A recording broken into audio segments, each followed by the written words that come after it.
Hello everyone. As I promise you guys that soon I will post a video about the common mistakes that we usually make in PLAB2 exam. So let's discuss. I have made some points. So what happened actually is when I was taking mocks, so the people they used to focus more on history and examination, diagnosis and management in a way that they want to show their knowledge, like how much they know. For example, if there is a pneumonia, so they just want to address each and every part of the question they need to ask in the history and explaining the diagnosis and doing the management. It was like kind of robotic thing. But in the exam there is one more assessment, what we call as qualitative assessment. So there are two kinds of assessment. One is quantitative assessment, in which it is data gathering, which include uh, history taking and diagnosis, examination, and then the interpersonal skills, and then the diagnosis and management. So first is data gathering, which include history, examination and investigations and procedures. And so these are also important, that we need to know the history, what the question we need to ask. The diagnosis is also important, the management is also important, the interpersonal skill is also important, but they also assess on few other things, what we call as qualitative. So let's go step by step through each of them. So the first one is consultation. So what I have assessed when I was taking mocks, that sometimes the consultation is not what we call as smooth. So the consultation was like, in the consultation there wasn't any proper plan. So for example, let me just give you an example. If you ask a question about cough, and then you ask, okay, do you have any cough? And the patient said, yes doctor, I do have a cough. Okay, any shortness of breath? No doctor, no shortness of breath. Any fever? No doctor, no fever. Okay, tell me about your cough, like, do you produce any phlegm? Yes, doctor, I produce any phlegm. Okay, and okay, anything else? So this is irrelevant. If you have asked the question in the first instant, do you ask the question, do you have any cough? So try, if the patient is giving you a positive point, explore it then and there, rather than, oh, you went to shortness of breath and then you ask the fever and then you remember and then you can. So it's not a proper and smooth structure. So you have to follow a proper and smooth structure. So this is consultation, on which you have been assessed and marked in GMC.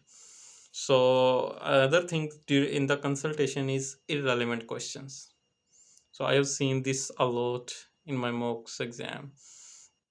Irrelevant question like, if the patient is coming to you with sexually transmitted infection, and then what you are asking is, doing the meftosa, do you do any exercise? What kind of food do you eat?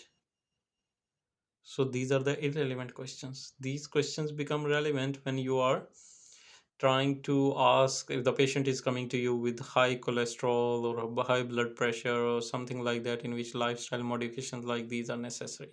So it is very important that in meftosa, it doesn't mean that you have to ask each and every questions in meftosa. You have to see that what questions you need to ask and expand. So asking relevant question is really important. Other thing in consultation is inadequate history. So the history should also be adequate. So if you remember that, oh, I know that this is a station, I have done practice before, but you do not ask proper questions in the history and you just tell the diagnosis. So history should be proper and relevant. So this is about the consultation. So the next thing is findings. So findings could be missed in history, findings could be missed uh, in examination, and the findings could be missed in investigations. So if you missed a finding in history, so the thing is, either you didn't ask the question. For example, if the weight loss, asking about a weight loss is an important question and you haven't asked, so you have missed the finding, or you didn't ask it properly.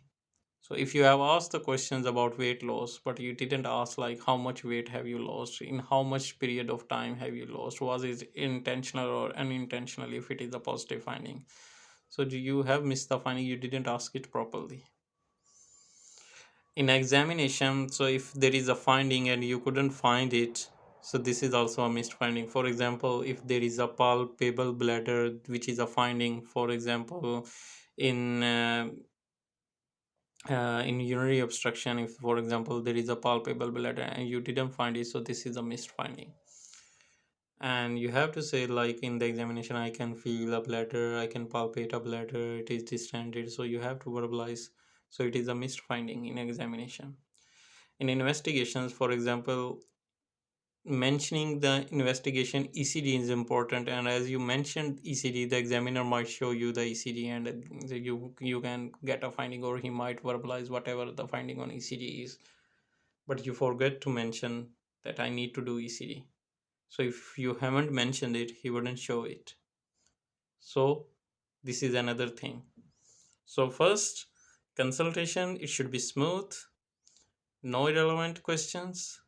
In the findings, you need to ask proper questions and you shouldn't be missing the findings. Okay, so the next thing is examination. So in examination, you have to mention all the proper steps, like about the exposure, about the privacy and chaperone, why you want to do this examination, and how much exposure do you need, and if there is any finding, and the right way to do the examination. So these are the things you should be careful about while doing the examination. So these are the things on which they assess issues. Issues not addressed appropriately. So let me give you an example. Almost everyone was doing like this. So the station was, the patient is coming to you, the female is coming to you in a GP clinic, and she is saying that, doctor, could you please help me? I want to have a baby boy. I have three girls. Now I want to have a baby boy. Could you please help me out with that?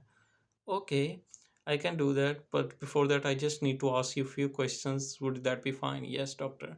And you started asking, do you have any medical condition? Do you smoke? Do you drink alcohol? So this is irrelevant. You didn't recognize what the issue is. She's not a patient. She's just coming with a concern or with a issue. So you need to realize what the actual issue is. So it's just about the counseling. You have to do the counseling. Just ask the question, may I know why do you want a baby boy? Are you under any pressure or something like that? And start addressing it. If you are asking, do you have any medical condition? Is it going to affect? You have to justify your questions. So no, it is not going to affect the pregnancy. Like if someone is having diabetes, oh, I'm so sorry, you can't have baby boy because you have diabetes.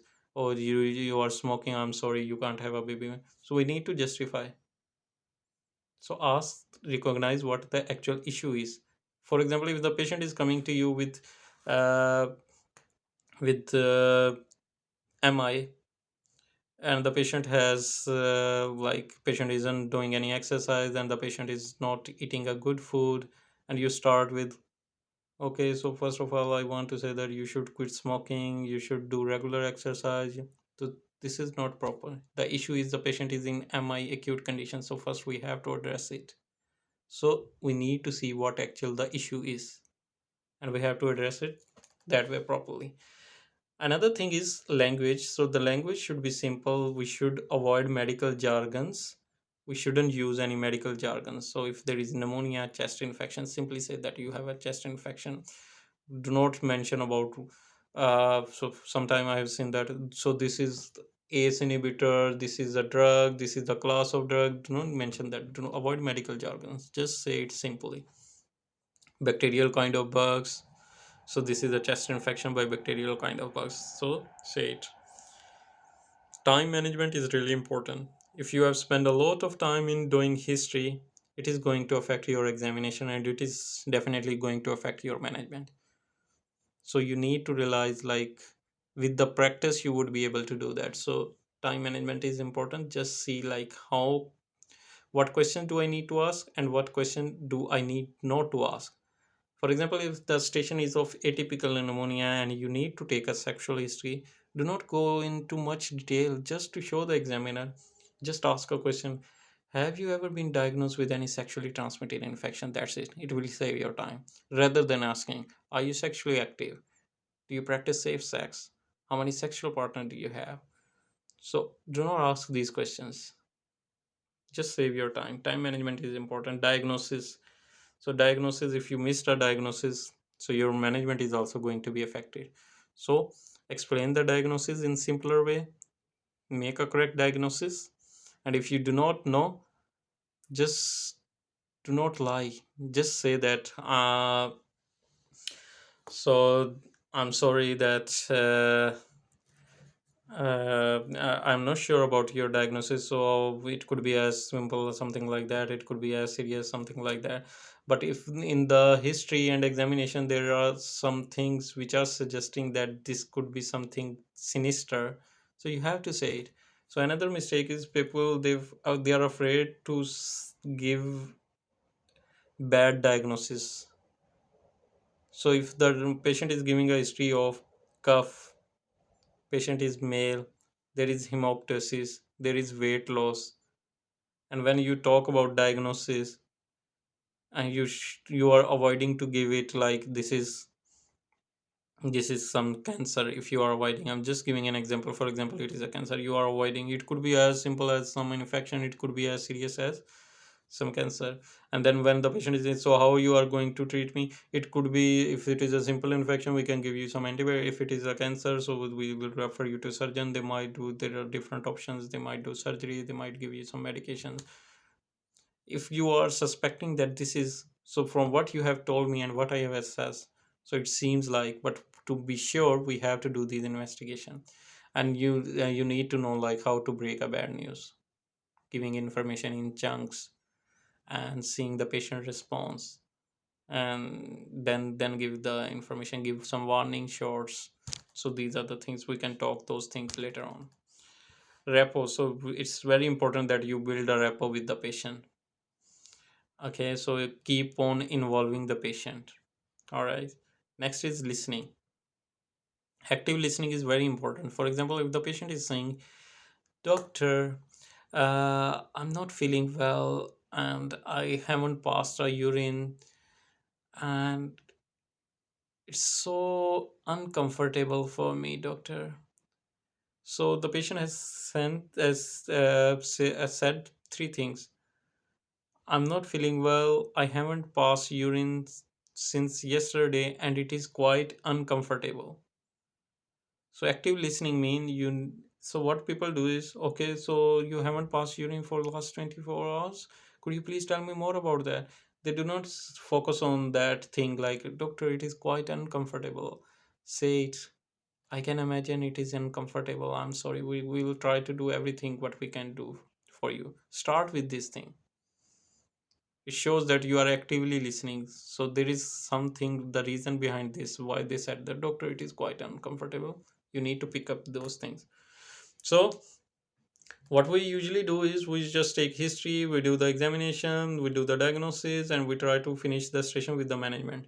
So we need to see these things. These are, we need to make these things part of our station along with the history, examination, diagnosis, and management. So those are the smooth consultation, not missing the findings, asking proper questions, doing properly examination, recognizing the issues, language, time management, diagnosis, rapport, and active listening. I hope this video helped you guys. If you have any questions, please do not forget to ask me.